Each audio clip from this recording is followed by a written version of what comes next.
Benazir income support programme کے تحت بند ہونے والے کارڈز بحال کر دیے گئے ہیں۔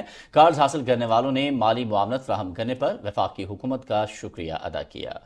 بسم اللہ الرحمن الرحیم۔ السلام علیکم ویورز، میں ہوں محمد ذیشان اور آپ دیکھ رہے ہیں ZG اپڈیٹس۔ ویورز، آپ کو بتاتے چلیں کہ احساس راشن رجسٹرڈ کریانہ سٹورز پر سے سبسڈی ملنے کا سلسلہ جاری ہو چکا ہے۔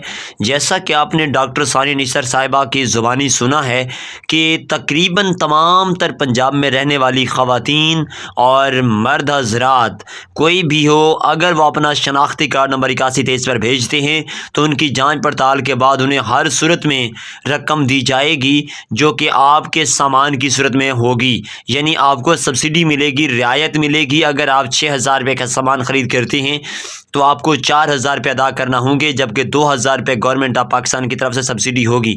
آج اس پروگرام میں شمولیت کا طریقہ اور اہل کون سے افراد ہونے جا رہے ہیں، اور جن لوگوں نے اپنا 8123 پر شناختی کارڈ کا نمبر میسج کیا ہوا ہے تو انہیں جوابی میسج کب سے موصول ہونے والے ہیں اور وہ کب سے سبسڈی حاصل کر پائیں گے، تمام تر معلومات آپ کو اسی ویڈیو میں دی جانے والی ہیں۔ اس سے پہلے آپ سے ایک چھوٹی سی گزارش ہے کہ اگر آپ نے ہمارے چینل کو سبسکرائب نہیں کیا ہوا تو فوراً سے چینل کو سبسکرائب کیجئے، ساتھ ہی لگے بیل نوٹیفیکیشن کال پر سلیکٹ کیجئے، ویڈیو کو لائک کیجئے۔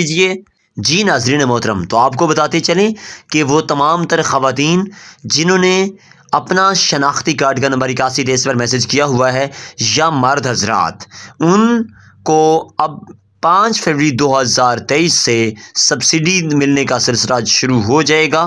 اگر آپ نے اپنا شناختی کارڈ کا نمبر 10 جنوری 2023 سے پہلے 8123 پر بھیج دیا تھا تو آپ کو بتاتے چلیں کہ آپ کو 5 فروری تک تمام تر افراد کو جوابی میسج بھی موصول ہو جائے گا، اور جو لوگ اہل ہو جائیں گے وہ اپنی فروری میں سبسڈی بھی حاصل کر لیں گے۔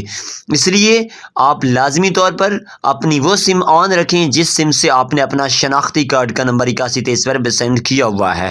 تو اس کے ساتھ ساتھ آپ کو یہ بھی بتاتے چلیں کہ جو لوگ پہلے سے اس پروگرام میں اہل ہو چکے ہیں اور وہ اپنی سبسڈی حاصل کر رہے ہیں تو انہوں نے اگر جنوری کی سبسڈی حاصل نہیں کی تو ان سے التماس ہے کہ فوری طور پر 31 جنوری 2023 سے پہلے اپنی سبسڈی حاصل کر لیں، کیونکہ اس بار گورنمنٹ آف پاکستان نے منصوبہ تبدیل کر دیا ہے جس کے تحت جو لوگ جنوری میں اپنی سبسڈی حاصل نہیں کر پائیں گے تو انہیں فروری میں ان کی سبسڈی جنوری والی نہیں دی جائے گی، صرف فروری کی ہی سبسڈی ادا کی جائے گی۔ جیسا کہ اس بار بہت سارے لوگوں نے 6000 روپے وصول کیے ہیں، وہ 6000 اس طرح کے تھے کہ انہوں نے نومبر اور دسمبر میں بھی اپنی قسط وصول نہیں کی تھی تو جنوری میں ان کے 3 قسطیں اکٹھی ہی ادا کر دی گئی ہیں۔ لیکن اس بار نیکسٹ جو پروگرام آنے والا ہے، یعنی فروری کا مہینہ جیسے سٹارٹ ہونے والا ہے تو آپ کی پچھلی تمام تر اقساط ختم کر دی جائیں گی اور آپ کو فروری کی ہی قسط 5 فروری تک ادا کر دی جائے گی۔ امید کرتے ہیں کہ آپ فوراً اس بات پر عمل کریں گے اور عمل کرتے ہوئے لازمی طور پر فوراً اپنی سبسڈی حاصل کریں گے، اور انشاءاللہ تعالی ہمیں دعاؤں میں یاد رکھیں گے۔ جیسے ہی نئی معلومات آئیں گے آپ کے ساتھ ہم لازمی شیئر کریں گے، کیونکہ ہمارا کام ہے مستحق، غریب اور ضرورت مند گھرانوں تک اپنا پیغام پہنچانا تاکہ وہ حاصل کر سکیں، اپنی سبسڈی اور فائدہ حاصل کر سکیں۔ امید کرتے ہیں کہ آپ کو یہ ویڈیو پسند آئی ہوگی۔ ویڈیو پسند آئی ہے تو ویڈیو کو لائک کرنا آپ کا لازمی حق بنتا ہے۔ انشاءاللہ نئی ویڈیو کے ساتھ ملاقات ہوگی۔ ہمیں دیجیے اجازت۔ اللہ حافظ و ناصر۔